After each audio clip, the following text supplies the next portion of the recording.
দাদা এই দাদা কে হয় আপনার? দাদা আমার দাদা হয়। দাদা হয়? কোথায় বাড়ি? ওনার বাড়ি আমার ভাতচালাতে। না না, করে কি উনি? উনি একটা কর্ম করে খান। কি কর্ম? যাই করুক। ভিক্ষা করে খায়? না ভিক্ষা খায় তাহলে কাজ করে খায়। কি কাজ করে? তা আমরাও তো ফাটছে কেন ভাই? আরে ভাই, ফাটার জন্য আবার আপনি তো কথাটা ঠিক করে গুছিয়ে বলছেন না। আরে হ্যাঁ? উনি একটা কাজ করে খান। কাজ করে খায় মানে কি গামছা পরে দাঁড়িয়ে থাকে নাকি? না না মোটেই না। তার মানে বলতে চাই ওনার প্যান্ট পরে আছে। তাই কি কাজ করে বলতে হবে তো। উনি একটা ম্যানেজমেন্টে কাজ করে। ও সেইটা বলুন।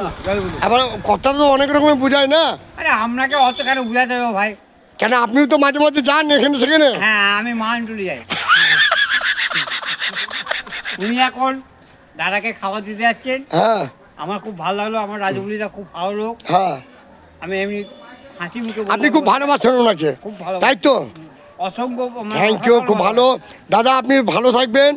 আমরা ভিডিও করে খুব আনন্দ করে আমরা সকলকে বলছি, বর্ধমানবাসী কিন্তু বলছি নমস্কার। আমার এই খাপাদা দাদা খুব ভালোবাসে এনাকে। আপনার ভিডিওটা লাইক কমেন্ট শেয়ার করবেন। Thank you, thank you. প্রচণ্ড ভালোবাসে আমাদের খাপাদা এনাকে খুব ভালোবাসে।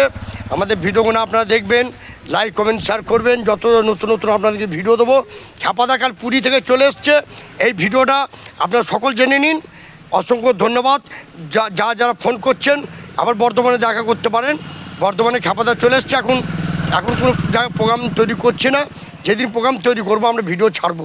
তো আপনারা থাকবেন পাশে। I love you.